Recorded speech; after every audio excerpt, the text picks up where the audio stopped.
I welcome you to the lecture in the physics lecture series. The current topic, current electricity. This will be our last lecture in the continuation, lecture 9.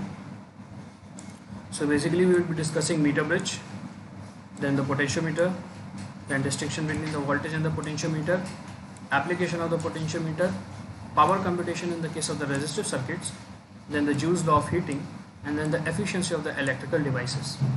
So आज का topic बहुत ही important भी होने वाला है competitive board दोनों point of view से, और प्लस मीटर ब्रिज वगैरह से क्वेश्चंस बोर्ड्स वगैरह में अच्छे खासे आते हैं. तो हमारा पहला डिस्कशन है मीटर ब्रिज. मीटर ब्रिज भी एक मॉडिफाइड विशिष्टोन ब्रिज ही समझिए आप, बहुत ज़्यादा टिपिकल चीज़ नहीं है. अगर आप इसके कंस्ट्रक्शन को ध्यान से देखेंगे तो आपको सारी चीज़ें यहाँ पे समझ में आएंगी.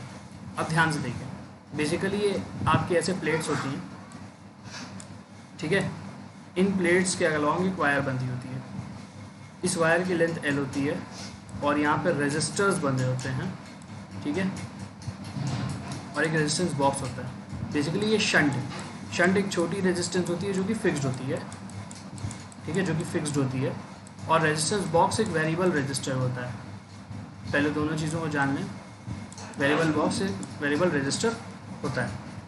अब बेसिकली अगर इस सर्किट को हम थोड़ा सा ध्यान से देखें तो वायर की भी कुछ ना कुछ रेजिस्टेंस होती है. जैसे कि अगर हम 100 - L वाली लेंथ को लें तो वायर की रेजिस्टेंस बेसिकली होती है रो L बाई ए. पर यहाँ लेंथ क्या है हमारी? लेंथ है हमारी 100 - L. तो इस L को हम रिप्लेस कर सकते हैं किससे? इस L को हम रिप्लेस कर सकते हैं, यहाँ पे दिखाता हूँ मैं आपको, 100 - L से.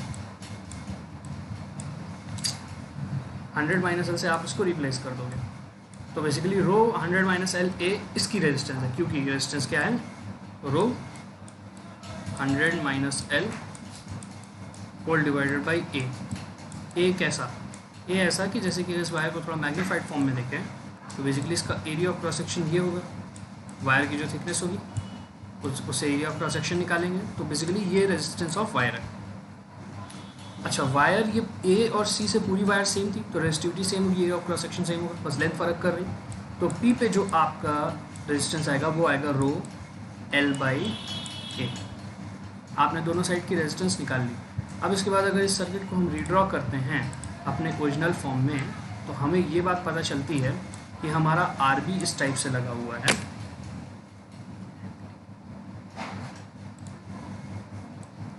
हमारा RB इधर लगा हुआ है,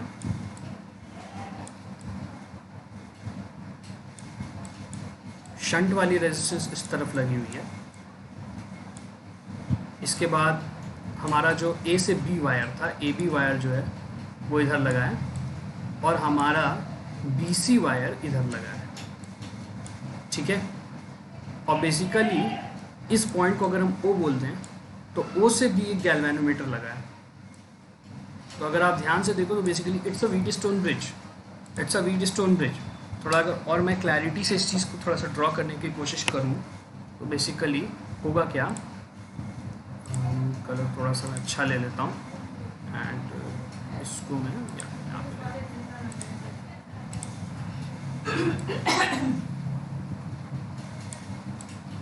बेसिकली ये आपका गैल्वेनोमीटर है. अच्छा, ये व्हीटस्टोन ब्रिज पे गैल्वेनोमीटर बेसिकली करंट की डायरेक्शन मेजर करता है. अगर इसे करंट ना फ्लो करे तो गैल्वेनोमीटर की अगर नीडल इस टाइप से थी, इस टाइप से, तो वो नीडल इसी टाइप पे रह जाएगी. इस चीज़ को बोलते हैं नल डिफ्लेक्शन. इस चीज़ को बोलते हैं नल डिफ्लेक्शन. तो नल पॉइंट कब होता है? नल पॉइंट तब होता है जब RB थोड़ा सा लिखने में इस पर दिक्कत होती है, जब RB बाई AB, ध्यान दीजिएगा, जब RB बाई AB किसके बराबर हो जाए? S बाई BC के बराबर हो जाए. बेसिकली AB BC हम इसलिए कर रहे हैं, AB मत समझिएगा ये RAB है, मतलब रेजिस्टेंस ऑफ AB, क्योंकि हम रेजिस्टेंस का रेशियो लेते हैं व्हीटस्टोन ब्रिज के केस में. तो बेसिकली RB आपकी मान लीजिए कुछ रेजिस्टेंस R रही होगी, और AB की अभी हमने रेजिस्टेंस निकाली थी रो L बाई ए. वैसे ही शंट की रेजिस्टेंस क्या रही होगी? S, और BC की हमने रेजिस्टेंस निकाली थी रो 100 - L डिवाइडेड बाई ए. रो ए और रो ए कैंसिल हो गया, रो ए और रो ए जब कैंसिल हो गया तो उसके बाद हमें यहाँ पे ये बात पता चलती है कि जो हमारी शंट रेजिस्टेंस और रेजिस्टेंस बॉक्स का जो रेशियो है, तो ratio of resistance box to shunt is L/100 minus L। ये वो पॉइंट है जहाँ पे हमें नल, जब ये वो पॉइंट है जहाँ पे हमको नल डिफ्लेक्शन मिलती है। नल डिफ्लेक्शन का ये मतलब है इस बीच वाली ब्रांच से कोई करंट नहीं पास करेगा, गैल्वेनोमीटर पे कोई रीडिंग नहीं आएगी। अलग अब रेजिस्टेंस बॉक्स लगाने का यहाँ पे क्या पर्पज़ है? रेजिस्टेंस बॉक्स एक्चुअली एक वेरिएबल रेजिस्टेंस है जिसकी रेजिस्टेंस हर पॉइंट पे अलग अलग है। क्योंकि इसकी रेजिस्टेंस हर पॉइंट पे अलग अलग है तो हम इसकी जब रेजिस्टेंस वैरी कराएंगे, जैसे कि मान लो हमने वायर को यहाँ इस पॉइंट में ना रख के इस पॉइंट पे कुछ रखा, मान लो ये कुछ दूरी x थी और ये 100 माइनस x थी, तो इसके लिए नल पॉइंट अगर तुमको निकालना हो तो इस सिस्टम में तुम क्या वैरी करा सकते हो? रेजिस्टेंस बॉक्स की रेजिस्टेंस, ठीक है। तो अगर तुमको नल पॉइंट निकालना है तो तुम्हें बेसिकली ये रेशियो सेट करना पड़ेगा। रेशियो सेट करने के लिए तुम्हें लेंथ तुम्हें पता है, तुम रेजिस्टेंस बॉक्स के अपने हिसाब से वैल्यू निकाल सकते हो। तो वायर के किसी भी पॉइंट पे अगर आपको नल पॉइंट चाहिए उसके लिए आरबी की क्या वैल्यू होगी, ये सारी चीज़ों को हम निकाल सकते हैं। यहाँ पे आपको फॉर्मुलेशन यहाँ पे थोड़ा सा दिया हुआ है, आप इस चीज़ को पढ़ लो। बेसिकली इसका थ्योरेटिकल कॉन्सेप्ट ही है लेकिन ये व्हीटस्टोन भी स्टडी करता है। पोटेंशियोमीटर इसी का जस्ट थोड़ा सा मॉडिफाइड फॉर्म है। एक्चुअली ये भी एक तरीके का क्या कहते हैं, व्हीटस्टोन ब्रिज तो नहीं कह सकते लेकिन मीटर ब्रिज का ही एक मॉडिफाइड फॉर्म है। तो basically potentiometer is a device used to measure the EMF of the given cell and to compare the EMF to the cells. It is also used to measure the internal resistance of the cell. बहुत से काम में हम potentiometer का use करते हैं। ये एक जनरल पोटेंशियोमीटर का सर्किट है जिसमें आपका एक प्राइमरी सर्किट होता है और एक सेकेंडरी सर्किट होता है। सेकेंडरी सर्किट वो सर्किट होता है जिसमें वैल्यूज़ हमारी अननोन होती हैं, ठीक है। सेकेंडरी सर्किट हमारा वो सर्किट होता है जिसमें हमारी वैल्यूज़ अननोन होती हैं, और प्राइमरी सर्किट हमारा वो सर्किट होता है जिनमें हमारी वैल्यूज़ नोन होती हैं, ठीक है। प्राइमरी सर्किट में हमारी सारी वैल्यूज़ क्या होती हैं? नोन होती हैं।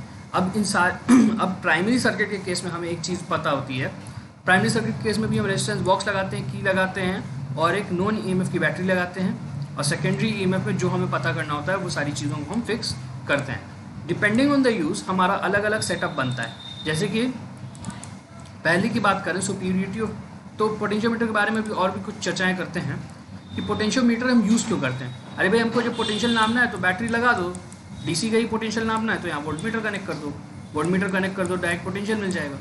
तो हम लोग बेसिकली पोटेंशियोमीटर क्यों यूज़ कर रहे हैं, तब क्यों नहीं वोल्टमीटर यूज़ कर रहे हैं? एक्चुअली होता क्या है, जो वोल्टमीटर होता है वो EMF नहीं मेजर कर पाता है, एक्यूरेट नहीं है, ठीक है। कुछ ना कुछ 5 से 10% का डेविएशन दे रहा है। रीज़न ये है कि वोल्टमीटर कई कंपोनेंट्स का बना होता है। वोल्टमीटर दिखने में तो ये ऐसा है लेकिन रियलिटी में ये बहुत सारी चीज़ों का बना होता है। इसमें स्प्रिंग भी होती है और इस टाइप का हेलिक्स कॉयल भी होता है, ब्रशेस होते हैं, अलग अलग चीज़ होती है। हर एक चीज़ की रेजिस्टेंस होगी कुछ ना कुछ, तो इसकी कुछ ना कुछ छोटी से छोटी रेजिस्टेंस भी होगी। तो जब बैटरी से आप इसको कनेक्ट करोगे तो बेसिकली EMF कैसे मेजर करेगा? इसमें जाएगा और IR करके आपको मेजर करके देगा। लेकिन बैटरी से मान लो मेजर करंट तो इधर फ्लो कर गया, ठीक है, हम इसको बोलते हैं मान लो 10 एम्पियर, तो 10 में से 9.9 तो इधर फ्लो कर गया, लेकिन जो 0.1 इधर फ्लो कर रहा है बेसिकली उससे आपको पोटेंशियल मिल रहा है। तो ये एक एक्यूरेट वैल्यू नहीं दे पा रहा है, EMF का एक्यूरेट वैल्यू नहीं दे पा रहा है, ठीक है। क्योंकि कुछ ना कुछ करंट तो चाहिए होगा पोटेंशियोमीटर को डिफ्लेक्शन, वोल्टमीटर को डिफ्लेक्शन शो करने के लिए। वो करंट आपका नहीं मेजर हो पा रहा, मतलब उस करंट को हम कंसिडरेशन में नहीं ले रहे। तो as per the discussion EMF तब हम मेजर करना चाहते हैं जब हमारा सर्किट ओपन हो। इन दैट केस हम पोटेंशियोमीटर का नो डिफ्लेक्शन मेथड यूज़ करते हैं, क्योंकि पोटेंशियोमीटर में नीडल नहीं है जो डिफ्लेक्ट करे, ऐसे घूमे। नीडल नहीं है तो इसका मतलब टॉर्क जनरेट करने की जरूरत नहीं है, और टॉर्क जनरेट करने की जरूरत नहीं है तो इसका मतलब फोर्स देने की जरूरत नहीं है, फोर्स देने की जरूरत नहीं है मतलब इलेक्ट्रिक फील्ड खर्च करने की जरूरत नहीं है, समझे। तो बेसिकली नो डिफ्लेक्शन मेथड पे पोटेंशियोमीटर बेस्ड होता है, इसी वजह से ये एक्यूरेट रीडिंग देता है।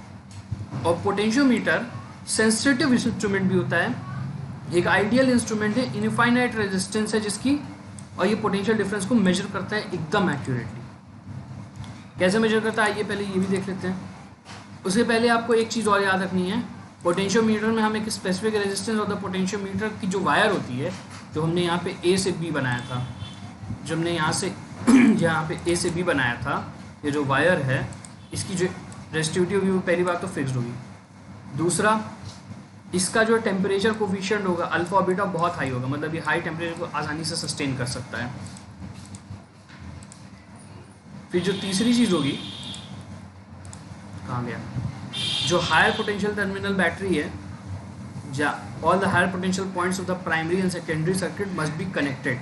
जैसे कि आपको याद होगा ना, ऐसे हमने कनेक्ट किया था जब बैटरी को, तो यहाँ पे जो सेकेंडरी सर्किट भी लगा रहे थे हम कैसे कर रहे थे, इसी टाइप से कनेक्ट करके यहाँ पे हम कनेक्शन दे रहे थे। तो बेसिकली जो आपका हायर पोटेंशियल वाला साइड होगा वो आपस में आप कनेक्ट करोगे, ना कि लोअर पोटेंशियल वाला, ठीक है। और लोअर पोटेंशियल जो बी का होगा वो जॉकी से कनेक्ट होगा, और जो ए का होगा वो आपके वायर से कनेक्ट करके एक सर्किट बना रहा होगा इस टाइप से, ठीक है। तो बेसिकली वो है value of the potential difference must be greater than the value of the unknown potential. हाँ, एक बात और है, जब आप एक्सपेरिमेंट कंडक्ट करो तो आपको एक चीज़ और ध्यान में रखनी पड़ेगी कि जो आप वैल्यू ले रहे हो, जैसे कि मान लो हम यहाँ पे प्राइमरी सर्किट की पहले बात करते हैं। प्राइमरी सर्किट में हमने बैटरी लगाई 10 वोल्ट की, तो सेकेंडरी में जिस बैटरी का आपको ईएमएफ नापना है, उस बैटरी के लिए एक बात जो आपको ध्यान में रखनी पड़ेगी वो ये रहेगी, यहाँ मैंने रेजिस्टेंस क्यों लगा दी, यहाँ रेजिस्टेंस नहीं लगी, ठीक है। वो ये रहेगी कि यहाँ पर आपका वोल्टेज कम होना चाहिए।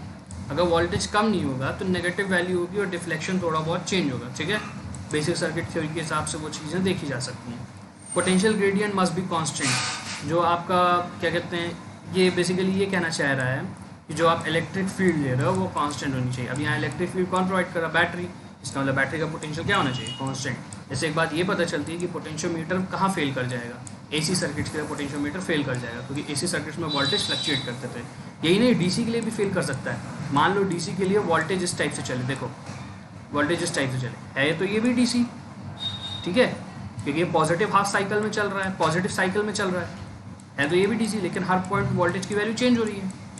तो इन दैट केस भी आपका जो प्राइमरी सर्किट है वो अच्छे से वर्क नहीं करेगा, पोटेंशियोमीटर आपको एक्यूरेट रीडिंग नहीं देगा। दूसरी चीज़, diameter of the potentiometer wire must be uniform everywhere. आप ऐसी वायर नहीं ले सकते, ठीक है, देखो कैसी मैं बना रहा हूँ, आप ऐसी वायर बिल्कुल नहीं ले सकते, क्योंकि कहीं कहीं इसका डायमीटर अच्छा है, कहीं कहीं बुरा है, तो उस टाइप में हर एक पॉइंट की रेजिस्टेंस अलग हो जाएगी। मान लो रेजिस्टिविटी फिक्स भी ले रहे हो, रेजिस्टिविटी R = L/A होता है। हर पॉइंट पे जब एरिया डिफर करेगा तो रेजिस्टेंस भी डिफर करेगी, तो वो वायर किस टाइप से बिहेव करेगी, वो वायर सीरीज ऑफ रेजिस्टेंस की तरह बिहेव करने लगेगी, तब पोटेंशियोमीटर आपको एक्यूरेट रीडिंग नहीं देगा, ठीक। यहाँ पोटेंशियल ग्रेडियंट वगैरह निकाल के बताया है कैसे निकाला जाता है, चाहो तो निकाल के देख लो, पूरा थ्योरी है। जो पॉइंट्स आपको नोट करने हैं वो यहाँ पे दिए हुए हैं, आप उसको अच्छे से पढ़ लेना। वर्किंग ऑफ द पोटेंशियोमीटर हम पढ़ लेते हैं, ठीक है। वर्किंग ऑफ द पोटेंशियल में होता क्या है, बेसिकली वर्किंग द पोटेंशियोमीटर में होगा क्या, देखिए यहाँ पे मान लो यहाँ पे 2 हमारा वो लिखा है, क्या कहते हैं, 2 को हटाओ, इस ब्रांच को हटा के 1 मिनट के लिए सोचो। मान लो ये E है और ये हमारा वोल्टेज V है। अगर V ग्रेटर देन E होगा, तो ये प्राइमरी सर्किट हायर पोटेंशियल पे है, करंट किधर फ्लो करना चाहेगा, प्राइमरी से सेकेंडरी की, सेकेंडरी से प्राइमरी, ऑब्वियसली सेकेंडरी से प्राइमरी, तो नीडल किस तरफ डिफ्लेक्ट करेगी, इस तरफ। अब सपोज करो V is less than E। अब अगर V लेस देन E तो नेगेटिव पोटेंशियल पे ये है और हायर पोटेंशियल पे ये है, तो हमारी नीडल किस तरफ डिफ्लेक्ट करना चाहेगी, इस तरफ। और अगर V बराबर E है तो हमारी नीडल कहाँ रहेगी, जब ये दोनों इक्वी पोटेंशियल है, करंट कहीं नहीं फ्लो करेगा प्राइमरी से सेकेंडरी सर्किट में, इसका मतलब नीडल एकदम बीच में रहेगी। ऐसे पॉइंट को बोलते हैं null deflection point in the potentiometer. Standardization of the potentiometer वो टॉपिक है जिसमें हम पोटेंशियल ग्रेडियंट को एक्सपेरिमेंटली डिटरमाइन करते हैं। एक्सपेरिमेंटली डिटरमाइन करने के लिए पोटेंशियल ग्रेडियंट को सबसे पहले हम ये करते हैं कि हम यहाँ पे नॉन ईएमएफ की एक बैटरी लगाते हैं, वैसे ही एक नॉन ईएमएफ की और बैटरी ले लेते हैं और उसको हम गैल्वेनोमीटर से कनेक्ट करते हैं। कनेक्ट करने के बाद हम एक पॉइंट निकालते हैं जो कि नल पॉइंट हो, ठीक है। नल पॉइंट हम निकालने की कोशिश करते हैं। मान लो इसके लिए नल पॉइंट L0 आ रहा है, तो E0 जो होता है वो बेसिकली क्या है, वो बेसिकली है XL0, वो बराबर होगा XL0 के, ठीक है। तो X बराबर क्या हो गया, X बराबर हो गया E0/L, ठीक। उस पॉइंट के स्टैंडर्डाइजेशन है, कैलकुलेशन वगैरह पे आप ध्यान दे देना। इसके बाद सेंसिटिविटी ऑफ द पोटेंशियोमीटर है। अगर आपको इसको और सेंसिटिव बनाना है तो आप कैसे बना सकते हो, सेंसिटिविटी ऑफ द पोटेंशियोमीटर के लिए आप वायर को बहुत यूनिफॉर्म ले लो, तब सेंसिटिव हो जाएगा। सेंसिटिविटी अगर आपको इंक्रीज करनी है, resistance of the primary circuit जो है आप उसको डिक्रीज कर दो, या length of the potentiometer wire को आप क्या कर दो, इंक्रीज कर दो। जब आप लेंथ को इंक्रीज करोगे तो सेकेंड जो प्राइमरी सर्किट है क्या कहते हैं, उसकी रेजिस्टेंस इंक्रीज हो जाएगी। ठीक है,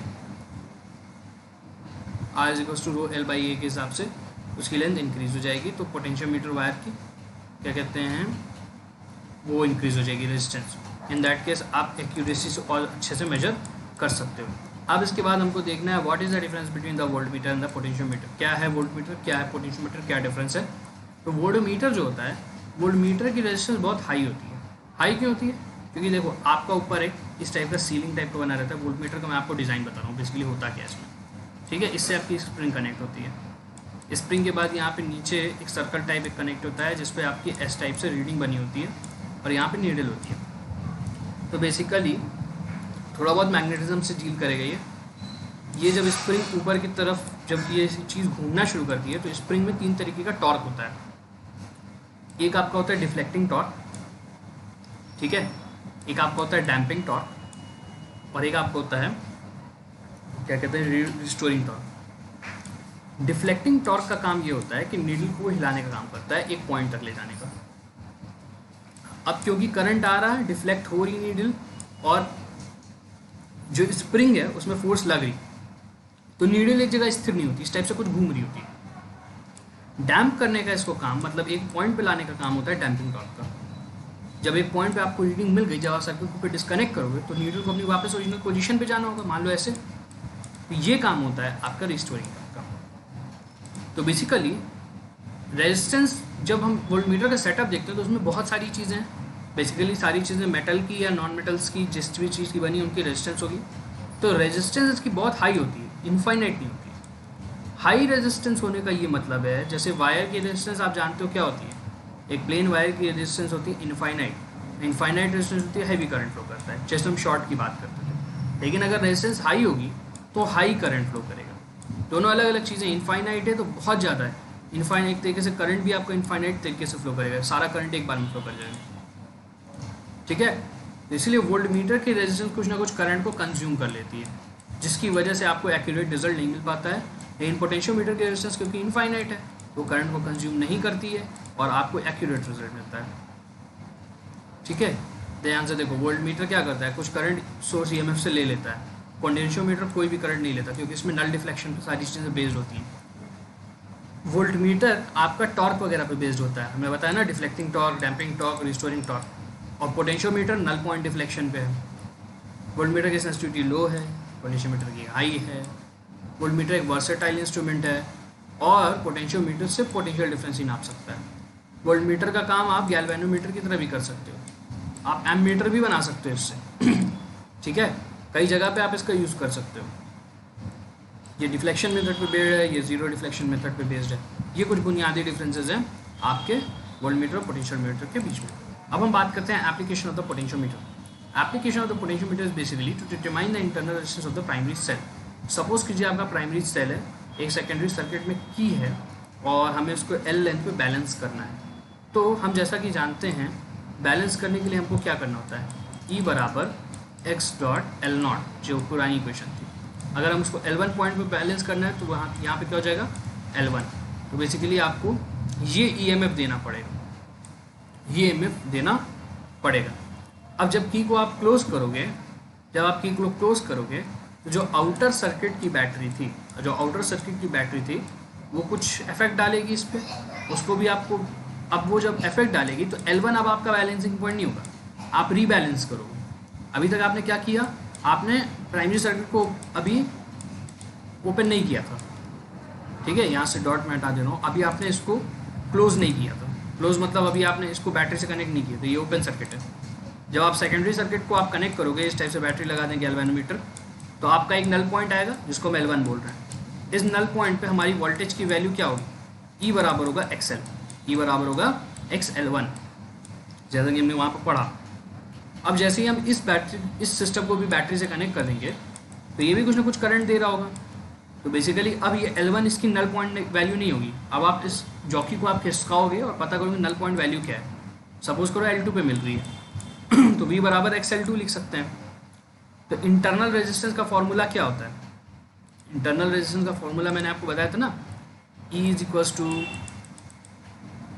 V is equals to E minus IR, where R is the internal resistance. Using that formula आप सर्किट का ये निकाल सकते हो। क्या बोलते हैं, E बराबर होता था, मैं बता रहा हूँ, इसका फॉर्मूला था V बराबर होता था E by R plus R, इस टाइप का कुछ फॉर्मूला बनता था। उस फॉर्मूले में सारी वैल्यूज़ को पुट करोगे तो आपको मिलेगा R बराबर L1 minus L2 by L2 into R dash. उन सारी चीज़ों को आपको कोरिलेट करके यहाँ पे देखना पड़ेगा, ठीक है। इसकी काफ़ी एप्लीकेशंस आपको यहाँ पे मिल जाएंगी, जैसे कंपैरिजन ऑफ द 2 MF। अगर आप 2 बैटरीज को लगाते हो तो कौन से हायर EMF पे ये चीज़ बताने के लिए भी है। चाहो तो इसका फॉर्मूला याद रखो, चाहो तो इसकी वर्किंग याद रखो, तो मैं बोर्ड से ये अलग है, ठीक है। बस मैंने यहाँ पे लिख दिया है ताकि तुम लोग को ये सारी चीज़ें तुम लोग पढ़ लो। यहाँ पे सारी चीज़ें मैंने और डिटेल में इस PDF में रखी हुई हैं, इसको पढ़ना ज़रूर, अच्छी चीज़ है। थर्मो EMF, हालांकि ये टॉपिक इंजीनियरिंग वगैरह में ज़्यादातर पूछा जाता है, पर मैंने आपको यहाँ पे इसलिए बता दिया क्योंकि आपके लेवल से थोड़ा बहुत रिलेट करता है ये। इसके बाद हमारा अगला टॉपिक होगा power and energy computation in the electrical system, जो कि एक बहुत इंपॉर्टेंट टॉपिक है। General formula for the computation of the energy in the electrical system. मैंने ध्यान से देखो इलेक्ट्रिकल सिस्टम लिखा है, मैंने AC DC की बात ही नहीं की। AC हो, DC हो, डायोड का सिस्टम हो, कैसा भी सिस्टम हो, पावर हमेशा क्या होती है, वोल्टेज इंटू करंट।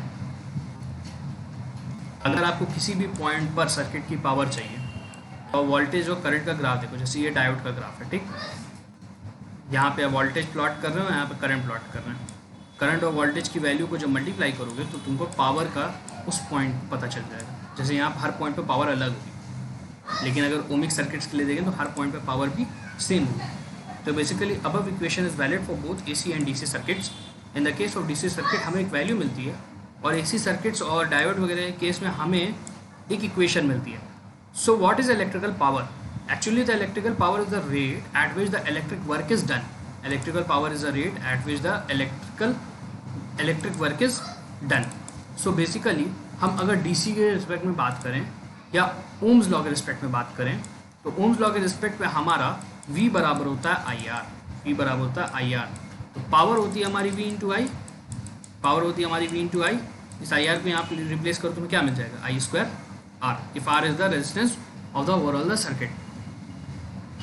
अच्छा, मान लो ऐसे रेजिस्टेंस लगा है, मान लो ऐसे रेजिस्टेंस लगा है, ध्यान से समझना, इसका हम यूज़ अलग अलग जगह करते हैं। या रुको, एक बार पहले फॉर्मूला पढ़ा दें।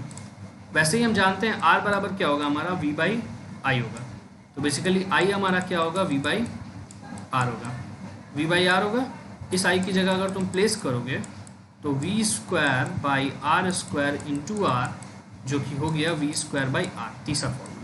तो बेसिकली इन तीन फार्मूलाज का हम यूज़ देखो कैसे करते हैं सिस्टम में। सपोज करो एक सिस्टम मैंने दिया तुमको, एक सिस्टम दिया है जिसकी हमने रेजिस्टेंस तुमको नहीं बताई है। मैंने बोला कुछ R रेजिस्टेंस होगी, मैंने तुमको बोला इस सिस्टम में 10 एम्पियर का करंट फ्लो कर रहा और एक बैटरी मैंने लगाई है जिसका पोटेंशियल भी 10 है। तो पावर कितनी, तो आप बोलोगे 100 वाट्स। 100 वाट्स पावर की यूनिट यहाँ पे वाट, यहाँ पावर की वैल्यू यहाँ पे क्या आ गई, 100 वाट्स। सपोज करो यहाँ मैंने एक इंटरनल रेजिस्टेंस लगा दी 5 की, तब इस बार ये V हो गया, तो आप सबसे पहले E हो गया, तो सबसे पहले आप V निकालो। V बराबर होता है E माइनस IR। तो 10 माइनस 5 इंटू 10, ठीक है। यहाँ पे V नेगेटिव आएगा, नेगेटिव साइन को आप इग्नोर करोगे और पावर को आप निकाल लोगे, ठीक है। तो बेसिकली ये कंप्यूटेशन है। अब सपोज करो आपका सर्किट इस टाइप का है, अब सपोज करो आपका सर्किट इस टाइप का है, सीरीज सर्किट है, बहुत अच्छा बहुत बढ़िया सीरीज सर्किट है। मैंने यहाँ से करंट I पास किया, यहाँ रेजिस्टेंस R1 लगा है, यहाँ रेजिस्टेंस R2 लगा है, यहाँ रेजिस्टेंस R3 लगा है। तब आप कौन सा फॉर्मूला यूज़ करोगे पावर निकालने के लिए, I स्क्वायर R, क्योंकि आपको करंट सबकी जगह पता है और रेजिस्टेंस पता है। सपोज करो करंट ना पता हो क्या, मैं आपको यहाँ बोल दे दूँ कि यहाँ वोल्टेज V था और इतने से इतने के बीच वोल्टेज V2 था और इतने से इतने के बीच वोल्टेज V3 था, तब कौन सा फॉर्मूला लगेगा, ये लगेगा। तो अलग अलग चीज़ों के केस में हम अलग अलग तरीके की इंटरनल रेजिस्टेंस को कैलकुलेट करते हैं। अब हमारा एक और टॉपिक है electrical energy. What is electrical energy? Basically power into time आपका होता है एनर्जी, ठीक है, या पावर आपका होता है dE by dt। Energy with respect to time is power. So electrical work done by the force for maintaining the current in the electrical circuit is known as electrical energy in the DC computations. So basically work done होता है VIT। अब VIT formula जो है voltage into current into time, ये सबके लिए valid है, AC के लिए भी, DC के लिए भी, डायोड सर्किट्स के लिए भी, हर तरीके के लिए। लेकिन जो V square T by R और I स्क्वायर RT जो है वो आपका सिर्फ किसके लिए वैलिड है? DC ओमिक रेजिस्टर्स, DC और ओमिक होने चाहिए। ये जो है non ohmic, ohmic, DC, AC सबके लिए वैलिड है। अब इसके बाद इलेक्ट्रिकल एनर्जी की यूनिट होती है, पावर की यूनिट होती थी वॉट या किलोवाट। और बेसिकली हम यहाँ जो टाइम लेते हैं वो हम 1 सेकंड का नहीं लेते हैं, घंटे के हिसाब से लेते हैं, आर। तो वर्क की यूनिट यहाँ पे क्या होगी? इलेक्ट्रिकल एनर्जी की यूनिट क्या होगी? Kilowatt hour. अब 1 किलोवाट आर आपका होता है 1000 इंटू 60 इंटू 60, ठीक है। और बेसिकली हमारा एक वॉट क्या है? एक वॉट ही हमारा जूल है। क्या है? जूल है। बेसिकली हम जो वॉट आप लिख रहे हो, वॉट ही को हम क्या बोलते हैं? जूल बोलते हैं। अरे भैया एनर्जी की बात कर रहे हैं, एनर्जी का टर्म मतलब जूल में, ठीक है। VI बेसिकली क्या है? पावर है। पावर किस फॉर्म में आती है? जूल्स में आती है। तो जो वॉट आप यूनिट लगा रहे हो बेसिकली वो एक तरीके से हम उसको जूल्स भी बोल सकते हैं, जूल। तो इस वजह से हम जूल में अगर कन्वर्ट करें तो 1 kilowatt is equal to 3.6 into 10 power 6 joules या 3.6 मेगा जूल। बहुत ही इंपॉर्टेंट रिलेशन है, बोर्ड वगैरह में कभी कभी छोटा मोटा डेरिवेशन 2-3 मार्क्स का पूछ लेता है, ध्यान से पढ़ लेना इसको। इसके बाद नंबर ऑफ यूनिट्स कंज्यूम। आपके यहाँ जब मीटर रीडिंग वाला आता होगा तो आप देखते होगे कि मीटर की स्क्रीन पर एक बटन होता है, उसको दबा दबा के बार बार कुछ देखता है और एक जगह पे कुछ 4 डिजिट का यूनिट टाइप कुछ निकलता है, उसको वो नोट करता है। बेसिकली यूनिट क्या है? बेसिकली नंबर ऑफ यूनिट्स वो है कि आपने कितनी एनर्जी कंज्यूम की है एक इलेक्ट्रिकल स्टेशन की। कमर्शियल यूनिट में आपको बता रहा हूँ मैं, सारी चीज़ें ध्यान से सुनिए आपको पूरा बिलिंग सिस्टम ही समझ में आ जाएगा। ये आपका लाइन है, ये एक पावर स्टेशन पे आएगा जहाँ step up step down transformers को ट्रांसफॉर्म करेंगे। फिर ये आपके मीटर में आता है, ठीक है। मीटर में बेसिकली समझ लो ये DC अभी सोर्स आ रही है, AC ना समझ के DC समझो। जब AC समझाऊंगा तो मैं पूरा पावर स्टेशन समझा दूंगा आपको। जब मीटर में ये सारी चीज़ें आती हैं तो मीटर बेसिकली क्या करता है कि ये रिकॉर्ड करता है कि आप कितनी किलोवाट आर बिजली खा रहे हो। जितनी आप किलोवाट आर बिजली खाओगे उतना ही आपका यूनिट्स कंज्यूम्ड होता है। तो बेसिकली यूनिट कंज्यूम्ड क्या होता है? यूनिट कंज्यूम्ड होता है आपकी energy upon 1000। Energy upon 1000, energy upon 1000 अगर आप निकालोगे तो आपको मिल जाएगा क्या कहते हैं नंबर ऑफ यूनिट्स कंज्यूम क्या है। अब कोई डिवाइस कितना एफिशिएंट है ये हम कैसे पता करते हैं? ये पता करने का एक बेसिक तरीका ये है, आप सबसे पहले पावर का पता लगा लो। पावर का पता लगाने के लिए अगर आप एक डिवाइस ले रहे हो, आपने मान लो इनपुट किया कुछ वोल्टेज और क्या कहते हैं आपको आउटपुट में कुछ वोल्टेज मिल रहा है। सपोज करो आपने एक रजिस्टर लगा दिया, तो इसके अक्रॉस आप output power I square R calculate कर लोगे और जो आपने इनपुट पावर की होगी वो बैटरी की EMF वगैरह से आप पता लगा लोगे, ठीक है। तो बेसिकली उसका ही रेशियो होता है डिवाइस की एफिशिएंसी। एक बात जान लो, कोई भी सर्किट 100% एफिशिएंट नहीं होता है। क्यों नहीं होता है? अगर ये तुमसे कोई पूछ ले तो तुम बता देना। जब हम सर्किट को सॉल्व करने के लिए बैठते हैं तो हम ये मानते हैं कि जो हमारा मान लो ऐसे एक सिंपल सर्किट बना हुआ है तो हम ये मान लेते हैं वहाँ पे कि हमारी सिर्फ रेजिस्टेंस किसके अक्रॉस है? रजिस्टर के अक्रॉस। पर क्या रियलिटी में बैटरी की रेजिस्टेंस नहीं होती? होती है। कनेक्शन पॉइंट्स की रेजिस्टेंस बिल्कुल होती है, वायर की रेजिस्टेंस होती है। तो इन सब की वजह से जो हमारी आउटपुट पावर होती है वो कम आ जाती है और इनपुट पावर जो होती है वो ज़्यादा आ जाती है, ठीक है। तो मान लो बेसिकली अगर x/L का रेशियो है, x लेस है और L ग्रेटर है तो ये रेशियो भी लेस देन 1 होगा। अगर ये रेशियो लेस देन 1 होगा इंटू 100 करोगे तो कभी भी 100% एफिशिएंट मशीन नहीं पाओगे। 99.9 पा सकते हो, 100 नहीं पा सकते हो, ठीक है। बल्कि 99.9 भी लेना बहुत मुश्किल है। इसके बाद एक बात करते हैं जूल्स लॉ ऑफ हीटिंग की। What is Joule's law of heating? Why we are considering this law is very important law. It's another law in the current electricity which says कि अगर आपका इस टाइप का एक सर्किट है जिसका potential V है, करंट I फ्लो कर रहा है, रेजिस्टर R है तो रेजिस्टर बेसिकली आपका पावर कंज्यूम करता है, पावर कंज्यूम करता है, ना कि स्टोर करता है।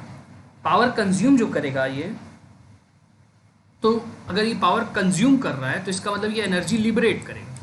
पावर कंजम्पशन का मतलब है एनर्जी लिबरेशन। और एनर्जी की इक्वेशन अभी मैंने आपको बताई कि एनर्जी बेसिकली होता है पावर इनटू टाइम। और पावर हमारा क्या होता है आई स्क्वायर आर, रेजिस्टर के केस में अगर इस केस में देखें तो I square R T will be the basically the energy liberated. अब ये एनर्जी रजिस्टर किस फॉर्म में करता है? रजिस्टर अपनी एनर्जी को दो फॉर्म में दे सकता है। अगर वो एक ऐसा रजिस्टर है जिसमें क्या कहते हैं थोड़ा बहुत नॉइज़ वगैरह हो सकती है तो नॉइज़ के फॉर्म में देता है। और अगर एक आमतौर का रजिस्टर है जिसमें मतलब नॉइज़ वगैरह का कोई कॉन्सेप्ट ही नहीं है तो बेसिकली ये सारी एनर्जी हीट के फॉर्म में देता है। तो अभी तक जो आपने रजिस्टर पढ़ा वो सब हीट के फॉर्म में। तो बेसिकली हीट जो रिलीज होगी वो होगी आई स्क्वायर आर टी। हीट क्या होगी? आई स्क्वायर आर टी। तो basically the amount of heat dissipated by the any resistor R in unit time t flowing through the current I is directly proportional to the value of the resistance square of the current flowing and the time for which the current flows. ठीक है, H is equal to I square RT is the general form of the Joule's law of the heating. So basically आपको इतना ही इसमें पढ़ना था, इतना ही आपको remember करना था। ठीक, इसमें आपको मैं एक और चीज़ आपको बताना था मुझे, कहाँ चला गया वो टॉपिक?